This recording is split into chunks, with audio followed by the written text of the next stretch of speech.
Hello, Lloydie's here. So let's talk about my trips to Japan. I went last year and this year, which is the two times I've been to Japan. In my entire life, I've only been to the US and Canada and China. So between 2014 and 2024, I don't travel, like I haven't do any international traveling because I was more focused on trying finish school and stuff. And I was also like in the life of like being isolated because I don't really hang out with people outside of school. It was just because I don't really do much besides playing games at home, and also like usually everyone's busy to bring me outside of my house. I'm one of those people who is like not a fan of plane rides. It's usually very uncomfortable and crowded for like extended amount of time. Usually when you do international traveling, specifically like if you go to like Japan, China, or probably like South Korea or anywhere around there in Asia, you usually had to deal with like 14 plus hour flight and maybe some, layover time included. Like, I wish I was one of those people who were able to like, get like one of those expensive like first class or business class like seats where you can lay down because for economies, your your seats are like doesn't go down that far. And what and I'm not a fan of like had to like, ask the person behind me to lower down my seat because I'm not a fan of interacting with people on the plane. Not at all, because what are the chances I had to deal with like, someone who is very rude or, you know, dramatic? Anyway, let's get to the actual time story about me going to Japan. The first time I've been to Japan with my cousin would be last year.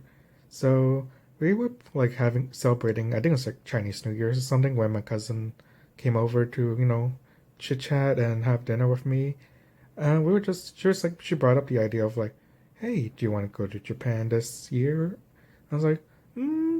I mean, like, I was kind of like questioning my finances and stuff, but then I was like, I can make it happen, really. After some like, like planning or like, thoughts. After some discussion about, the trip, we just end up booking plane tickets in, I think it was like beginning of April, and we also booked some Airbnbs. I personally would have booked hotel, but she for some reason wanted to, play the cheap card and wanted to go Airbnb. So I was like, okay, if you want to do it, then I guess we can do it.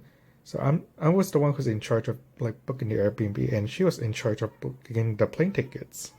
So we did research about things we must know or must do before we head to Japan, and what are things we want to go, because we all have different interests, so we want to research about things or in places that we want to visit, just so we have a clear idea of like what the mapping looks like on our Google map specifically, and see where should we go, where should we visit, what do we want to do, because it's like a week trip. We didn't do like 2 weeks because we're like, since it's the first time, let's do like a week first just to see how it goes.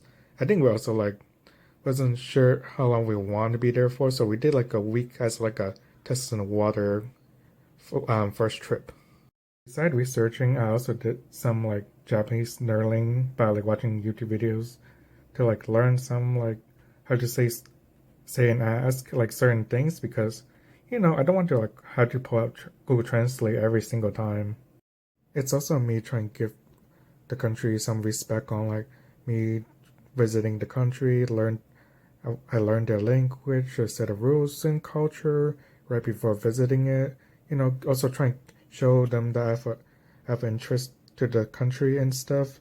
Try not to like be rude or anything like other people who visit causing trouble, like the ones on the internet news and stuff. Then April hits, and me and my cousin go to Japan. So we landed in Haneda Airport. We got luggage. We went to Shinjuku Station. For those who doesn't know about Suica card, it's a card that you use for like the train station and convenience store. So if you have the Apple iPhones and stuff, you can get the digital version of the Suica card, because like Android, like Samsung or such, you cannot get it on your phone unless you bought the phone from Japan. You know, every phone are built different in every country. So after I got my Suica card and we just went to Nakano where we're gonna be staying in our Airbnb. When we got in there, the Airbnb looks like it's very small, but it's what you expect from like any apartment in Japan. They usually like very small. So if you have a lot of luggage and stuff, you might have a tough luck looking for Airbnb with like big space.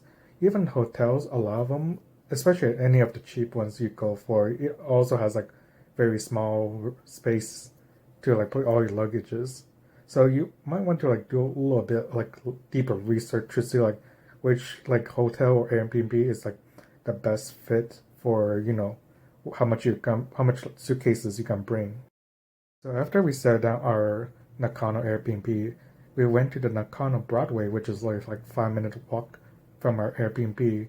So we were looking around, do a little bit like a late like look around, maybe like get food and try to figure out like ATM stuff. For some reason, my cards were having so much issue with like trying to get cash out of it at the ATM, but that was like I didn't know until later that all the ATM are so like different. Like my card only works on like certain ATM. Like for Nakano Broadway, I had to go to like I think it was like Family Mart to use one of their ATM to get any money out of my cards. So like the note to yourself, always bring cash with you because you never know when you can withdraw cash from your card at any of the ATMs. So we were looking around and then we are like, what should we do about food? I saw a ramen shop place. I saw the one option that catches my eye. Oishi ramen. The reason why I got it is because after watching the anime Koizumi Loves Ramen, it makes me want to try it out this Oishi ramen after seeing it in the anime. I mean, the reason behind it is because I like Napa cabbage, so seeing Napa cabbage in ramen automatically translates to this is gonna be a good ramen to me. After we ate our ramens, we also noticed that there was like Don Quixote next door, and we just went there and look around because my cousin's obsessed with Don Quixote because of YouTube's are like hyping up Don Quixote have everything quote unquote kind of things. And then the next day we went to Shinjuku and Shibuya.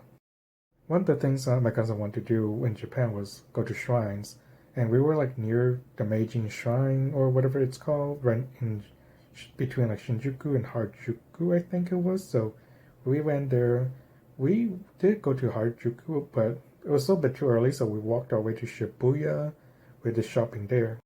I also went to Nintendo store and Pokemon Center because I'm also like a Pokemon fan. So I went there just to look around, and then I bought a couple plushes. I didn't buy as much as other people did, I think, because usually I see video of people going Pokemon Center. They always like buy like 2 bags full or something like crazy. I'm like, damn. Anyway, after Shibuya, we went to Shinjuku, and then I think all we did was just eat there. I don't remember if that was the day I visit. I think it's called Nichome, which is literally called the Gay Street of Japan, or Tokyo. I thank you to Japan BTM literally show like one of those videos talking about like all the skate districts in Japan and stuff. Thanks to them and other research, I found the 24 Kaikon and anything that's around it. I am not talking about any details after those because those probably not appropriate on YouTube. So I'm keeping it to myself. I try to remember what I did for the other 2 days before we went to Osaka, but I don't remember. But I know one of the days I went to Akihabara just to look around, and then I went to Tokyo Station just to have a small walk around before I go to the Wolf Bar in Asakusa. For those who doesn't know, a Wolf Bar is where one of those like hangout places for Japan's furry, aka kimono. Then, like, when the Saturday comes, we went to like Tokyo Station to go on Shinkansen to Osaka. For our Osaka Airbnb, we were like right next to Dontonbori basically, and we got lucky on getting that space because that space looks very nice, and it was like not like a long walk, but it's like 10-minute walk to Dontonbori, but I was like, my cousin might be like complaining about being a long walk, but I was like, 10 minutes, that's not bad. What we did was basically go to Dontonbori a lot and go shopping around that area because Dontonbori is like one of the most like well-known place in Osaka. So like yeah, we just basically stay there. And yes, beside Dontonbori, I also went to the Aikichi place. I'm not gonna say much about it, but that's all you really need to know for my Osaka stay. We just get food and shop around in Dontonbori majority of the time. On Sunday or Monday, we took the Shinkansen back to Tokyo, do our last minute shopping. I spent my last day in Ikebukuro in the Sunshine City, which is like a mall in the area. But yeah, that is all I did during the day before we had to leave. So after we woke up from our Airbnb, we just basically get food and then get to the bus station and to the airport. We didn't have like much time to spare, so yeah, that's all we really did. So then 14-hour plus flight later with layover and we're back home. So what do I think of Japan? Well, I enjoy it more than US, which is not a big surprise. I know that, comparing to tourists and living in Japan is different, but I like the culture, I like the vibe. For some reason, I like the buildings in Japan for some reason. I also how walkable it is. It's kind of hard to like. It's easy compared to with China in a way because China, yeah, you have camera everywhere, but I'm not a fan of censorship because it kind of takes away my internet freedom, and I have no way to access overseas internet without a VPN. But that's the topic for another time. Thank you for listening to me talking about my first time in Japan. I plan to make a part two or a video about the second time I visit there, which is for 2026 this year. I've been busy, so it's kind of took me a while to make this video, unquote. But yeah, I'm just gonna make a part two just so it doesn't take too long for me to post something.